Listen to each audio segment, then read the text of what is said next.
不骗，我又带着兄弟们来了。今天继续美恐系列，人肉农场。故事一开始，男主大壮和女主小美坐在一辆小车上，两人都不想再当牛马打工了，于是就开车到外地旅游。这时小美突然说自己尿急想上厕所，但她又不想在路边解决，可这里荒郊野岭的，哪里有厕所？于是两人就来到了附近的一个偏僻小镇，刚好前面有一间小旅馆，两人就下车走上去查看，但无论怎么敲门喊话，里面都没有反应。无奈的小美实在是憋不住了，于是就跟大壮说自己去后面解决问题，让他在车上等自己。接着小美来到旅馆后面，刚想蹲下，却在地上发现了奇怪的东西，一个满是灰尘的钱包，还有一把车钥匙。可小美也没有多想，就在一处隐蔽的地方解决了生理问题。完事后，小美回到了车上，两人继续开车出发。没走多久，大壮发现车上的汽油就快耗尽了，可他们并没有备用汽油，希望车子能撑到前面的一个加油站。接着他们来到了一个转角处，发现前面站着一个怪异的女人，于是大壮下车询问她站在这里是怎么个事。原来女人的车不知道怎么的熄火了，才停在了这里。于是好心的大壮去车里拿打火线帮她，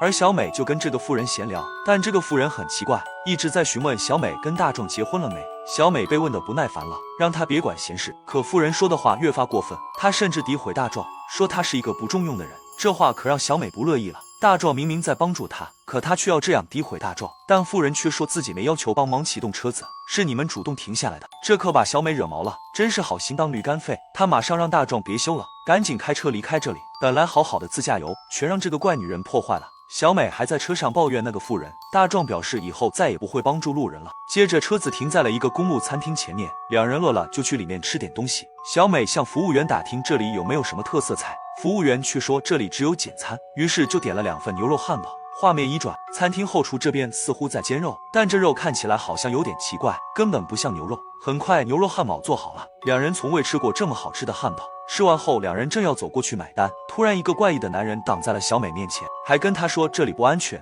两人以为他精神状态不好，就匆匆离开了。在前台买完单后，由于车子没油了，并且天色渐晚，于是他们向老板打听附近的旅馆。老板说前面路边有些小木屋，跟青年旅社差不多，价格也很便宜。于是两人就开车走了。可这时老板却来到窗边，偷偷观察他们的动向。车上小美跟大壮吐槽，他感觉这个地方的人都有点奇怪，然而大壮却没有在意，他认为小美太敏感，到时候在小木屋睡一觉就好了。很快两人来到了木屋附近，奇怪的是这里停了很多辆车，这让小美感到毛骨悚然，但大壮依旧是什么都不怕的样子，还让小美放心，这里的车又不是警车，没什么好怕的。接着两人走到了木屋前面，这时大壮发现地板上有一个奇怪的图案，一个鹿头的标志。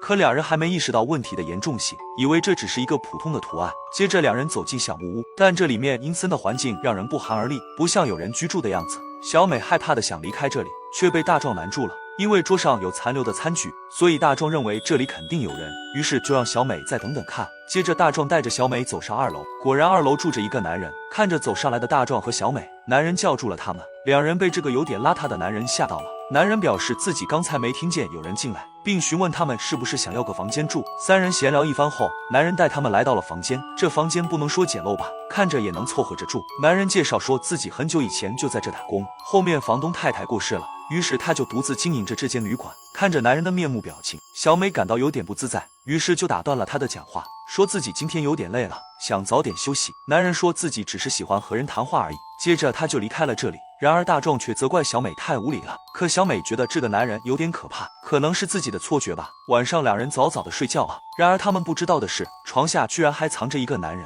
趁两人正在熟睡时，男人偷偷的从床底站了起来，原来这是一个戴着羊面具的人。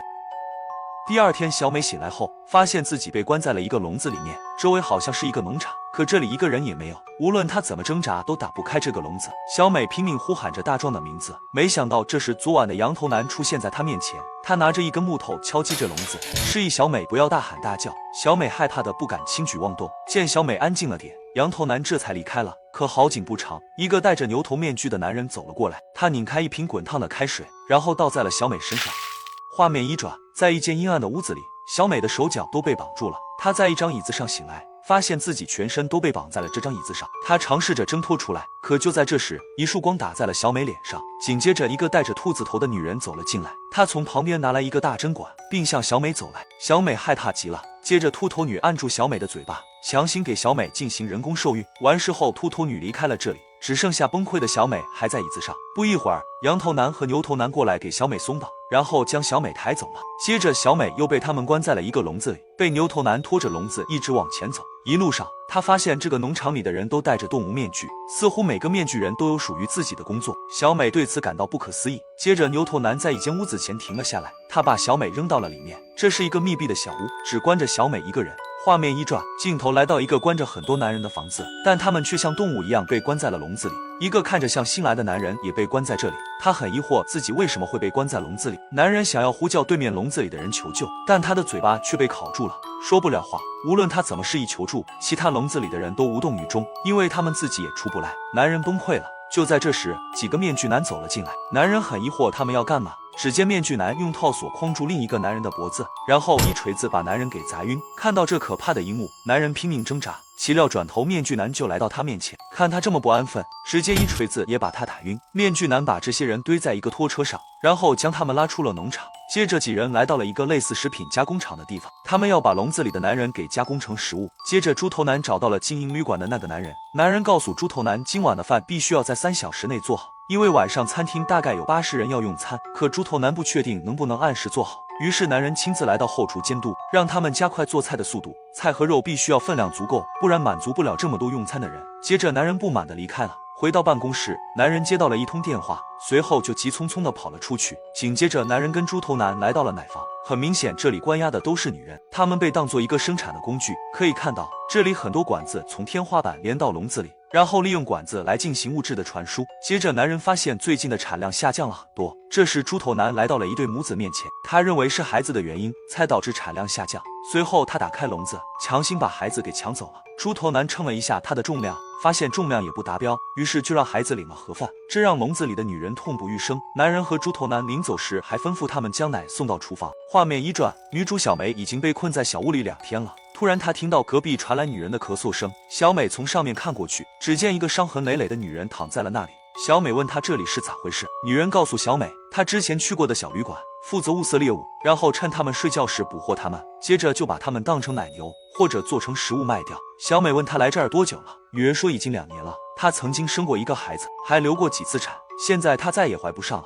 小美简直不敢相信，这个农场实在太疯狂了。更绝望的是，女人告诉小美他们怎么也逃不出去。就在这时，几个面具男向着女人的屋子走去，因为女人无法怀孕，也就没有利用价值，他们把女人的手绑起来，然后把她吊了起来。接着猪头男拿出一把刀，继续剥削女人的最后一点价值。恰好这一幕被上面的小美看到了，小美被吓到发抖，她觉得自己如果再不逃跑的话，以后就是隔壁女人的下场了。接着几个面具男在收割完食物后，拖着车就离开了。几天后，这些人像往常一样提着1桶不知名食物，像动物一样给关在笼子里的人投食。可就在投喂最后一个男人时，他们发现男人居然逃走了，于是2人赶紧往外跑去，寻找男人的下落。画面一转，困在小屋里的小美正在苦恼怎么逃出这里。这时突然有人敲门，把小美吓了一跳。门外的男人奋力把门给掰开，小美仔细一看，居然是大壮来了。原来从笼子里逃出来的男人正是大壮。大壮似乎是受伤了，小美搀扶着大壮离开了小屋。可农场里到处都是面具人，2人只能偷偷摸摸的逃走。接着2人躲到了一个洞口里，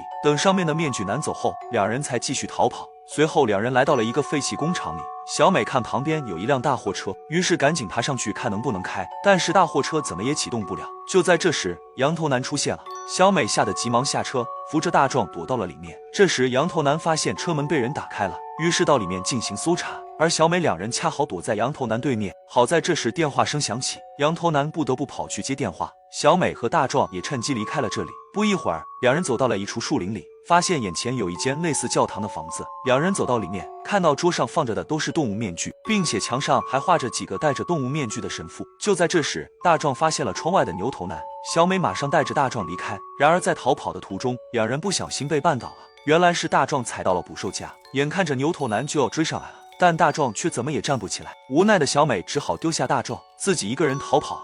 紧接着羊头男也赶了过来，2人抬起地上的大石头，大壮就这样领了盒饭。小美看到这一幕，痛苦的离开了。接着小美跑到了关押男人的地方，她问笼子里的男人自己怎么才能离开这里。在小美的哀求下，男人告诉她有一辆用来运人的大巴，并且钥匙就在后面的房间里。得知消息的小美立马跑了出去，然而她不知道的是，他们的对话都被这两人听到。接着小美跑回了之前关她的小屋，把隔壁小屋的门给打开，然后将里面的女人救了出来。不一会儿，两人来到了那间有钥匙的房子里，小美往窗边一看，果然里面有一把钥匙，她拿了钥匙马上逃跑。接着两人来到了大巴上，小美赶紧去启动车子，然而女人却停下了脚步。就在小美为顺利启动车子而开心时，她猛地回头一看，两人都被眼前的景象惊呆了，因为这一车子上坐的都是面具人。影片的最后，两人都被端上了餐桌。